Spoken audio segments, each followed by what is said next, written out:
It was supposed to be a new beginning, but instead it became the morning my world collapsed. I still remember the sharp sting of the cold Boston air sneaking through the cracks of our small apartment, the soft cries of my newborn twins filling the space, and the heavy silence that clung to everything like a funeral shroud. I had just finished feeding them, cradling their tiny bodies close to my chest, when I heard the front door creak open. My heart leapt with hope. Maybe Ethan had returned to start the life he had promised us. Maybe the man I loved hadn't changed as much as I feared. I turned with a smile, only for it to freeze on my lips. Ethan stood there, framed by the doorway, his face pale and hollow, his eyes distant as if he were looking at something, or someone, far beyond me. His hands were clenched into fists at his sides, and the sight sent a chill spiraling down my spine. Something was wrong. I set the babies gently back into their crib, my hands trembling slightly as I tucked the soft blanket around them. "Ethan?" I whispered, my voice cracking under the weight of dread. He didn't answer at first. He just stared at the floor, breathing heavily, like he was preparing for a battle he knew he would lose. Finally, he looked up and I saw it, the decision already carved into his features. "We need to talk," he said, his voice low and broken. I felt the ground shift beneath me, but I nodded numbly, urging him to continue, even though every cell in my body screamed for him to stay silent. Ethan took a long, shuddering breath, then forced the words out like they were razors on his tongue. "I can't do this anymore. I have to leave." For a moment, I couldn't process what he had said. I blinked at him, confused, as if hearing a language I didn't understand. "Leave?" I echoed, barely a whisper. "What do you mean, leave?" He shifted his weight from foot to foot, his gaze darting anywhere but at me. "My mother, she was right. You and I, we don't belong in the same world." I thought I could fight it, but I can't. The room seemed to tilt, and I had to grip the side of the crib to steady myself. The babies stirred at the sudden tension, their tiny faces crumpling as if sensing the devastation unfolding around them. Tears blurred my vision, but I refused to let them fall. "Not yet. You're leaving me?" I asked, my voice barely audible. "Leaving your own children?" Ethan's face contorted with something like guilt, but he said nothing. His silence was more damning than any confession. In that moment, I realized the truth. The man I had loved, the man who once promised to stand by me through everything, was already gone. What stood before me now was a stranger, a coward, a puppet still tethered to the woman who had hated me from the start. He turned to leave, his hand resting on the doorknob for a fraction of a second longer than necessary, and then he was gone. The door clicked shut behind him, the final nail in the coffin of our life together. I stood there, motionless, as the soft whimpers of my twins grew louder, their cries slicing through the suffocating silence. I crumpled to the floor, burying my face in my hands, and for the first time since the nightmare had begun, I allowed myself to break. The sobs tore out of me, raw and uncontrollable, shaking my entire body. I cried for the love that had died, for the promises shattered, for the future stolen from me.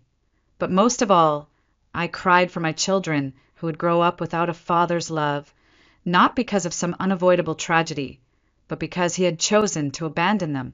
The morning light streamed weakly through the dirty window, casting long, cold shadows across the room. Somewhere deep inside me, a small voice whispered that this was only the beginning, and the hardest part was still to come. If you had asked me back then, I would have said it was fate. I met Ethan Caldwell on a crisp October afternoon, when the golden leaves of Boston's public garden swirled around my feet and the world felt wide open and full of promise. I had just moved to the city, fresh out of college, armed with little more than a degree in interior design and dreams too big for my tiny savings account. I was rushing to a job interview, balancing a coffee and a portfolio under my arm, when a gust of wind knocked my papers loose and sent them flying across the sidewalk. And that's when Ethan appeared, He helped me gather the scattered drawings, his warm smile and steady hands calming the chaos I felt inside. His eyes were a striking shade of deep blue, and when he looked at me, it was as if he truly saw me, not just the nervous young woman scrambling after her future. We ended up talking for hours at a small cafe tucked between rows of brownstones, the city fading around us as laughter and easy conversation filled the space between us. At the time, I had no idea who he really was. To me, he was just Ethan, not the heir to Caldwell Estates, one of the most powerful real estate dynasties stretching from Boston to Miami. He didn't flaunt it. No designer suits, no air of superiority, just a worn leather jacket, an easy grin, and a voice that made promises sound like they could actually be kept. We fell fast. We fell hard. It was the kind of love that felt inevitable, the kind you read about but rarely believe could happen to you. Ethan wasn't like the other men I'd met in the city, the ones who measured your worth in business cards or designer labels. He was kind, grounded, and he made me believe that love could conquer anything, even the brutal walls of the world he came from. The early days were a dream. Weekend trips to Cape Cod, late nights sketching our future together on napkins, whispered promises shared under the stars. It was everything I had ever wanted, everything I had dared to hope for. When Ethan proposed 6 months later, under the sprawling branches of an ancient oak tree in the Boston Commons, I said yes without a second thought. Looking back now, I realize how naive I was. Love, I thought, was enough. It didn't matter that I didn't come from money, that my family name carried no prestige. It didn't matter that his world was built on generational wealth and silent expectations. I believed that what we had was stronger than all of that, and for a while it was. When I found out I was pregnant, Ethan's joy was blinding. He twirled me around our tiny apartment, laughing with pure wonder, his hands cradling my belly as if already feeling the tiny heartbeats within. "We'll protect them," he whispered against my skin. "No matter what. You, me, and our little family, nothing else matters." For a moment, I let myself believe it. I let myself imagine a life where love would shield us from judgment, where determination could outpace disdain. I ignored the small voice in the back of my mind, the one that whispered about the world we would be up against, the one that wore pearls and diamonds and judged women like me without mercy. But love, no matter how fierce, how pure, is sometimes not enough to withstand the forces that lurk behind closed doors, forces like Eleanor Caldwell. Forces that wear a mother's smile but wield a heart made of stone.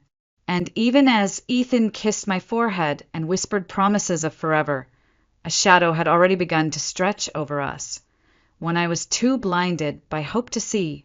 The first time I met Eleanor Caldwell, it felt like stepping onto a battlefield dressed for a garden party. Ethan had insisted it was just a casual gathering at the Caldwell estate, a chance for me to meet some of his extended family and friends. He had smiled, kissed my forehead, and said, "Don't be nervous. They're just people." But as we pulled up the winding driveway and the towering stone mansion loomed into view, my heart sank because everything about that place screamed that I didn't belong. Inside, the estate glittered under the weight of old money.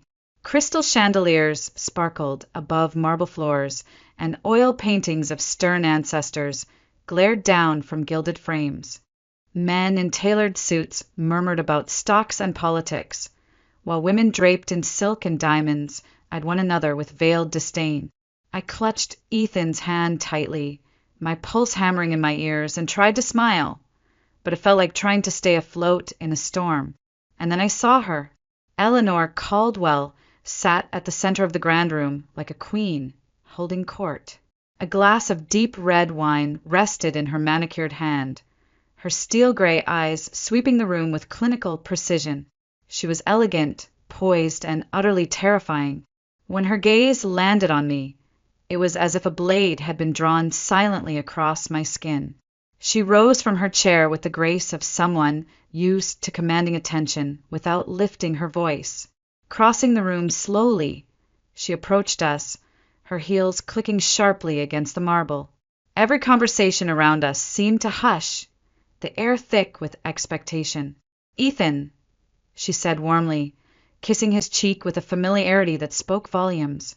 Then, turning to me, she offered her hand, a smile curving her lips but not reaching her eyes. "And you must be Sophia." I took her hand, and despite my best effort to hide it, I flinched slightly at the chill of her touch. "It's lovely to meet you, Mrs. Caldwell," I said, forcing my voice steady. Her smile sharpened, a wolf smile hidden behind pearls and politeness. "Daniel tells me you're expecting," she said, her voice as smooth and cold as the marble underfoot. How unexpected! I opened my mouth to respond, but nothing came out. The weight of her gaze pinned me in place. Ethan shifted uncomfortably beside me, squeezing my hand, but I could feel the tension radiating from him like heat off asphalt. Eleanor said nothing else to me that night. She didn't have to. Every glance, every slight tilt of her head, every carefully orchestrated silence shouted the truth. I was not welcome here. I was an outsider, a blemish on their carefully curated legacy. The evening dragged on, a blur of forced smiles and veiled barbs, until finally, mercifully, we left. As the car pulled away from the estate, I turned to Ethan, searching his face for reassurance, but he wouldn't meet my eyes. In the days that followed, things began to shift. At first, it was subtle, missed calls, distracted conversations, nights he came home late, smelling faintly of expensive scotch and expensive pressure. He insisted everything was fine, that I was imagining things, but the distance between us grew with each passing day. And always, in the back of my mind, lurked the memory of Eleanor's cold smile, and the sinking certainty that she had set something in motion that night, something I couldn't yet name, but could feel tightening around me like an invisible noose. By the time I felt the first pangs of labor, I'd barely recognized the man who paced nervously beside my hospital bed. His body was there, but his heart, his mind had already begun slipping away, and I was too busy clinging to hope to see it. The night our twins were born, the city of Boston was drenched in rain, the streets slick and glistening under the amber streetlights. Inside the hospital room, the storm outside seemed a distant hum compared to the storm brewing inside me. I gripped Ethan's hand tightly, feeling the fire of each contraction tear through me, but focusing only on the man who was supposed to be my anchor. For a moment, just a fleeting, precious moment, he was there, smiling down at me, tears in his eyes as he whispered, "You're doing amazing, Sophia, just a little more." When our children arrived, one boy, one girl, the world should have stopped in wonder. Ethan held them both, cradling their tiny bodies with trembling hands, a soft, astonished laugh breaking from his lips. "They're perfect," he said, voice thick with emotion. I believed him. I needed to believe him. I clung to that image with everything I had. But even then, even in the glow of that miraculous moment, I could feel it, the invisible wall that had grown between us.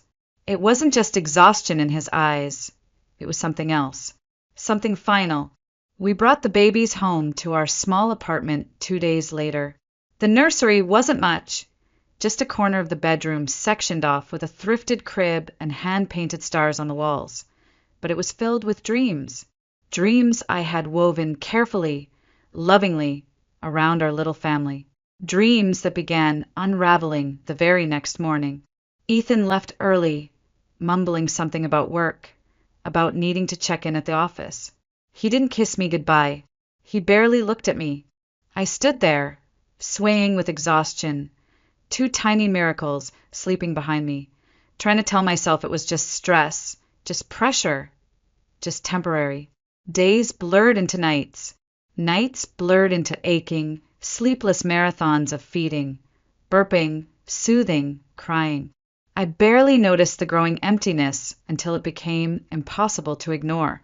Ethan's absences grew longer, his excuses thinner, his eyes colder, and then came that morning. He came home early. I heard the door open and close softly. My heart leapt despite itself, desperate for a sign, a word, anything that might stitch the widening rift between us. I was sitting on the floor by the crib, humming softly to the babies when he entered the room. I looked up, hopeful, and my heart shattered before he even spoke. He couldn't meet my eyes. His shoulders sagged under an invisible weight. His mouth opened and closed, struggling for words, and finally, with a voice so small it barely reached me, he said, "Sophia, we need to talk." I knew. I knew before he even finished. Still, I asked because some cruel part of me needed to hear it aloud. Talk about what? He closed his eyes, breathing out a tremor of regret. "I can't stay. I'm sorry, but I can't do this anymore." The room spun. I clutched the side of the crib to steady myself, feeling the world crumble around me. "You can't stay?" I repeated, my voice barely a whisper. "You're leaving your own children?" Ethan flinched like I had struck him, but he didn't take it back. He didn't even try. "My mother was right," he muttered, shame coloring his words. "We don't belong together. You don't fit." Tears streamed down my face, hot and furious and helpless. "So you're just walking away?" I choked out, "Just like that?" He didn't answer. Maybe he couldn't. Maybe he didn't dare. Without another word, he turned and walked away, the door clicking shut behind him with a finality that echoed through the hollow chambers of my soul. I stood there, frozen, listening to the babies stir, their tiny whimpers piercing the silence, and it hit me like a physical blow. I was alone, utterly, completely alone, and no amount of love, no amount of promises once made under golden leaves and autumn skies could change that now. The days that followed were not days at all. They were endless, shapeless voids, stitched together by exhaustion, sorrow, and the mechanical demands of survival. I moved through them like a ghost, caring for my newborns because I had no other choice, because their tiny faces were the only tether keeping me from sinking entirely into the dark. The apartment felt unbearably silent without Ethan's presence, though in truth he had been slipping away long before the door finally closed behind him. Every creak of the floorboards, every passing car outside, every knock at the door made my heart lurch with desperate hope. But it was never him. It never would be again. At night, when the babies finally drifted into restless sleep, I would sit on the cold hardwood floor, staring at the thin crack under the door where light from the hallway spilled into the room, and I would cry. Silent, shattering sobs that ripped through my chest until there was nothing left inside but a hollow ache. I cried for the life we were supposed to have, for the promises broken so easily, for the love I had foolishly believed could conquer everything. I stopped answering my phone. Friends, coworkers, acquaintances, they all called, worried, offering help I didn't know how to accept. What could I say? That I had been abandoned like discarded furniture? That I was now a mother of two, alone, without a job, without family close by, without a clue how I would survive the next week, let alone the next year? I couldn't even bring myself to speak the words out loud, because saying them would make them real. The walls of the apartment seemed to close in tighter with each passing day. Bills piled up on the counter unopened. The fridge grew emptier. The landlord's reminders about the rent became colder, more insistent. Meanwhile, diapers, formula, baby wipes, all disappeared with frightening speed. I had saved a little, but not enough, never enough. I thought of calling Ethan once. Just once. My hand even hovered over the phone. But then I saw the sleeping faces of my children, so peaceful, so trusting, and I realized that whatever strength I had left, it had to be for them. Not for a man who had turned his back on us the moment life demanded more than pretty words and easy affection. Still, some nights, the loneliness was unbearable. I would sit by the window, watching the rain streak down the glass, feeling the vast, uncaring world pulse just beyond reach. Boston's city lights glittered in the distance, vibrant and alive, and I had never felt so isolated. There were moments I wondered if anyone would notice if we simply disappeared, if anyone would care. One particularly cold night, when the twins had finally fallen asleep, I found myself kneeling beside the crib, my hands trembling as I adjusted their blankets. I whispered promises to them in the dark, promises I wasn't sure I could keep. I don't know how. I said softly, tears blurring my vision, but I will find a way. I have to. That night, something shifted inside me. It wasn't dramatic, wasn't immediate, but it was there. A tiny, stubborn ember in the wreckage. A flicker of understanding that no one was coming to save me.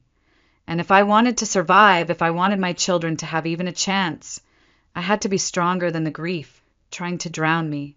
I had to become something else, someone else.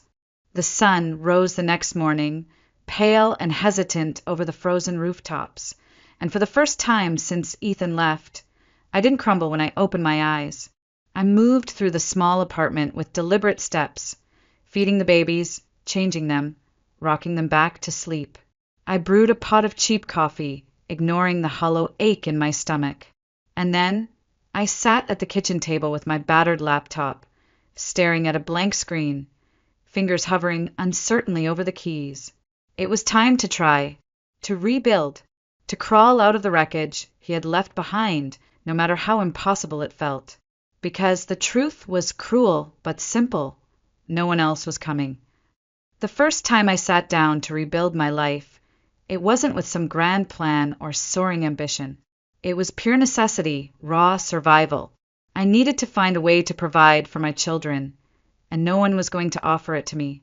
I sent out resume after resume, desperate for any job that could accommodate the erratic needs of 2 newborns. But reality slammed into me harder than any rejection letter. No one wanted to hire a woman who had just given birth to twins, who couldn't stay late, who couldn't work weekends, who couldn't guarantee she'd be available at a moment's notice. Some recruiters didn't even pretend to hide their disdain. Others simply stopped responding. The money dwindled, faster than I expected, faster than I could control. I rationed formula, skipped meals, sold off what few valuables I had left. I rocked my babies at night, feeling the gnawing hunger clawing at my own stomach, whispering to myself that tomorrow would be better. It had to be. One evening, after another string of rejection emails, I sat at the cracked kitchen table, my head in my hands, feeling the walls press closer than ever. My babies lay asleep nearby, dressed in the tiny outfits I had sewn for them when I couldn't afford anything else. Clothes made from leftover fabric scraps, stitched together by trembling fingers. I looked at them, their tiny chests rising and falling in innocent trust, and an idea, wild and ridiculous and impossible, sparked somewhere in the wreckage of my mind. If no one would hire me, I would hire myself. It sounded absurd. I wasn't a fashion designer. I didn't have investors. I didn't have a team. All I had was an old second-hand sewing machine borrowed from the elderly neighbor downstairs, a handful of fabric, and the stubborn belief that maybe, just maybe, I could create something better than the overpriced, uncomfortable baby clothes lining the shelves of department stores. I called it Bright Nest, a place where little ones could be wrapped not just in fabric, but in hope, in resilience, in the love that had survived everything.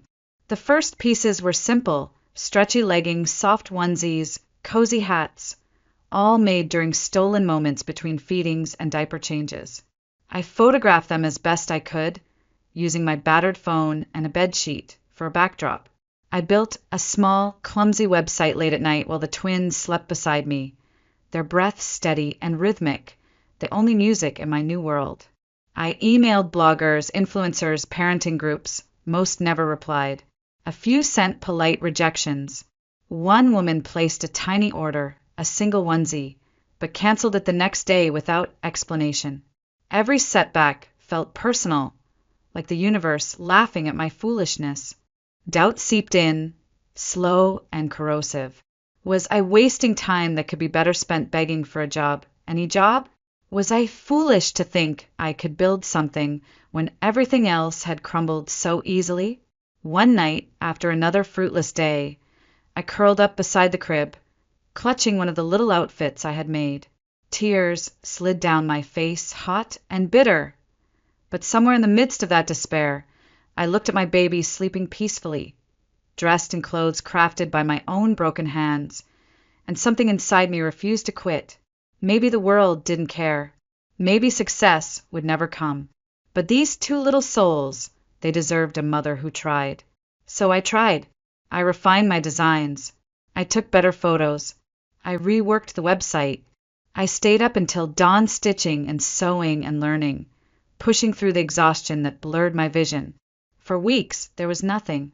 No orders. No hope. And then, one morning, a notification blinked across my cracked phone screen. Order received. One bright Nest Soft onesie. It was a small order.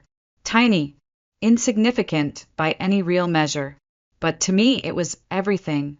The first order gave me hope. But hope alone didn't pay for diapers or rent. I kept working, pouring every ounce of energy into Bright Nest, even when the days bled into nights and the nights into exhausted mornings. I juggled everything. Feedings, diaper changes, endless sewing, and hand packing every tiny package that left my apartment. Each sale was a small victory, a reminder that maybe, just maybe, I was clawing my way out of the pit that had swallowed me whole. But it was slow, so painfully slow.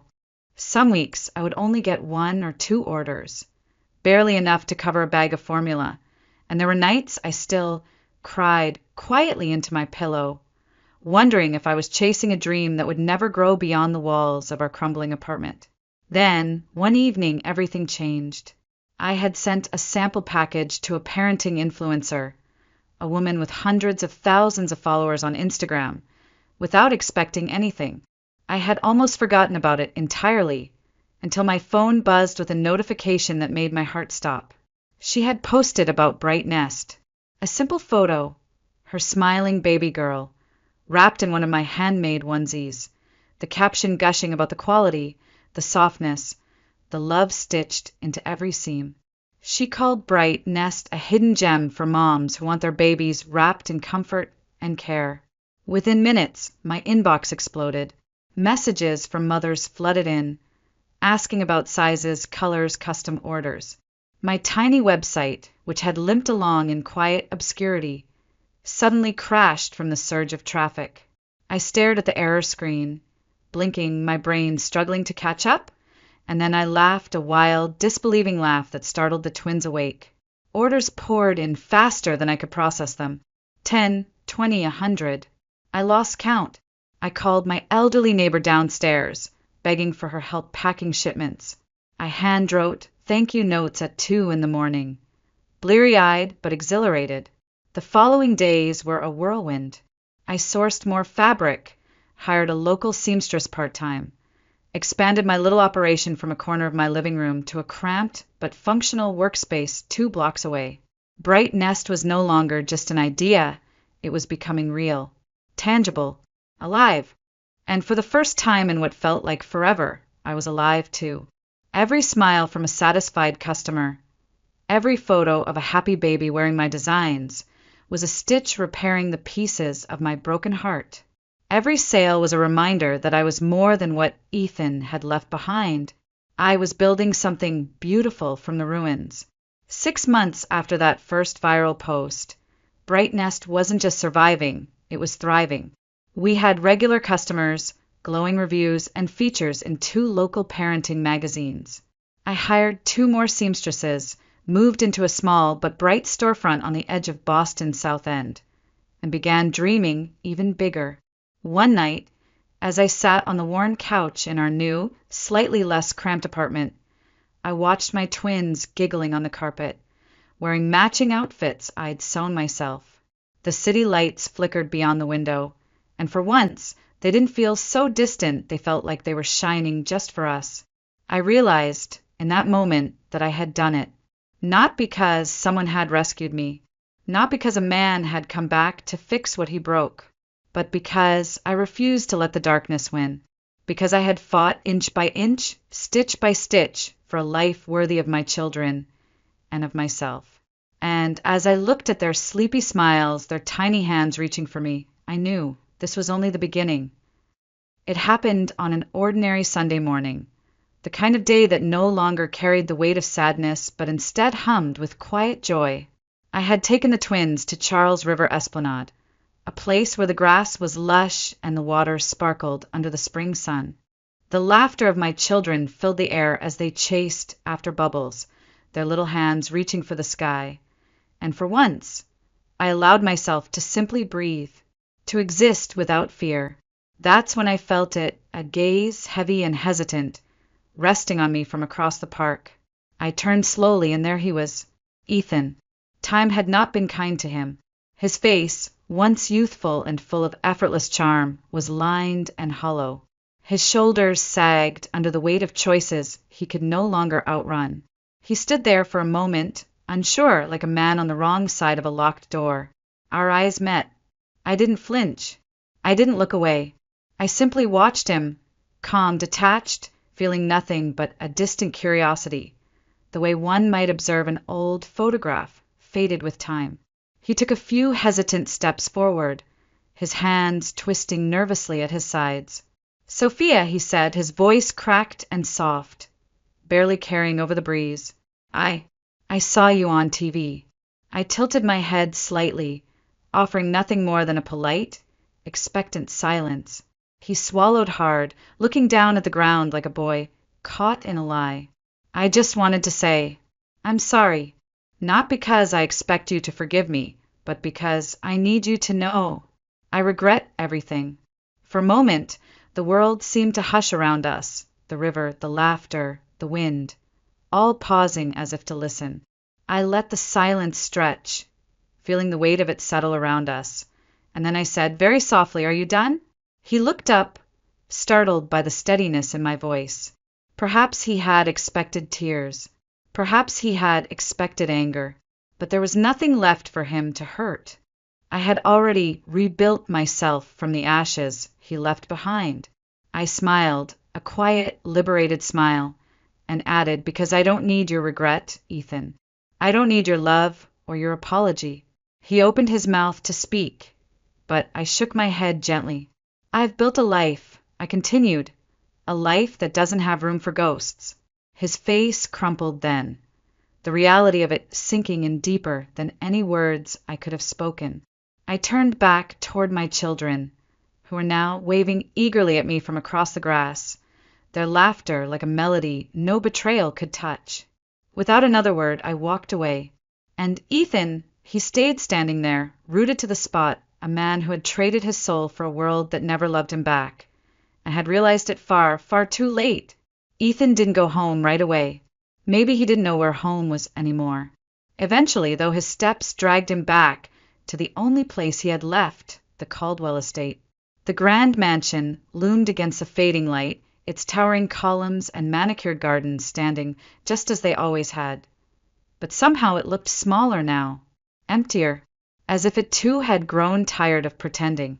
Inside, the house was bathed in the sterile glow of crystal chandeliers, their cold light bouncing off marble floors and priceless art. The scent of oak and old money lingered in the air, heavy and suffocating.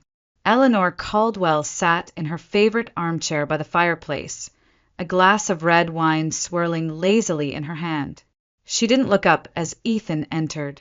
She didn't have to. She knew. "So," she said, her voice smooth and detached, "did you finally realize the woman you abandoned wasn't waiting around for you?" Her words struck like a slap, but Ethan didn't react. He simply stood there, his hands hanging uselessly by his sides, the hollowness in his chest threatening to consume him. "You say that like you're proud," he said quietly. Eleanor finally looked up then, her steely eyes sharp and unyielding. "I am proud," she said. "I saved you from a mistake that would have cost you everything." Ethan let out a bitter laugh, dry, humorless, echoing off the empty walls. "Everything," he repeated. "You think this." He gestured around the cavernous, silent room. "This is everything." Eleanor's smile didn't falter. "You have your place, Ethan. Your legacy." "My legacy," he whispered, the words tasting like ash. "All I have is this empty shell. A title, a fortune, a house that feels more like a mausoleum than a home." Eleanor set her glass down with a sharp clink. "Don't be dramatic. You have what matters." "No," Ethan said, his voice steady now. "I had what mattered. and I let it slip through my fingers because I was too much of a coward to stand up to you. The room crackled with the tension of things long left unsaid. Eleanor rose to her feet, her expression tightening. So what now? You want to blame me for your weakness? I want to leave, Ethan said simply. I don't want any of this. Not the name, not the fortune, not the emptiness. Eleanor's mouth opened, a retort forming on her tongue. But for the first time, she found no words. Ethan turned without waiting for her response. His footsteps echoed through the grand halls as he made his way to the door, passing the portraits of ancestors who had sacrificed everything for power and lost themselves along the way. He stepped outside into the cold night air, feeling the weight of the mansion fall away behind him. He didn't know where he was going. He didn't know who he would become. But he knew one thing: he couldn't stay here, drowning in the consequences of choices he could no longer justify. Inside, Eleanor sat alone, the fire crackling weakly against the vast, frozen silence. She had won, and yet there was no one left to celebrate with. No son, no grandchildren, no family, just the ticking of the grandfather clock and the bitter taste of a victory that had cost her everything. Morning sunlight spilled through the windows of our new home, painting everything in soft gold. The laughter of my children echoed down the hallway, blending with the rich aroma of freshly brewed coffee. I sat at the dining table, my laptop open in front of me, scrolling through new contracts and customer messages for Bright Nest, the little brand that had once been stitched together from nothing but desperation and a mother's love. I paused for a moment, letting it sink in, letting the quiet joy fill me. There was no fear here, no emptiness, no walls closing in, just warmth and freedom. The twins dashed into the room, their tiny feet thumping against the hardwood floors, each proudly wearing one of my newest designs. I scooped them up into my arms, spinning them around until we collapsed onto the couch in a pile of giggles and tangled limbs. Their smiles lit up everything. This was success. This was happiness. Not the hollow kind measured by bank accounts or last names or the approval of those who had long since forfeited their right to matter, but the kind built slowly, carefully, stitch by stitch, heart by heart. Later that afternoon, as we strolled through a busy shopping center, I heard someone call my name. I turned to see a young woman, her arms full of baby clothes, her face bright with recognition. "You're Sophia Bennett, right?" she said, breathless with excitement. "The founder of Bright Nest?" I blinked, surprised, but nodded with a small smile. "Oh my God, I'm such a huge fan," she gushed.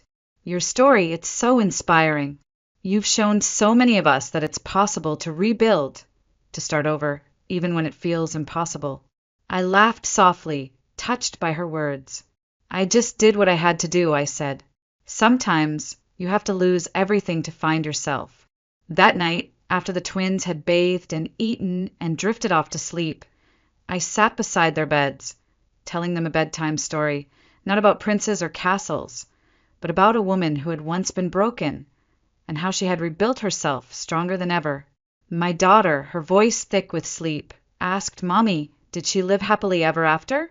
I smiled, brushing a strand of hair from her forehead. "She did," I whispered, "because she made her own happiness."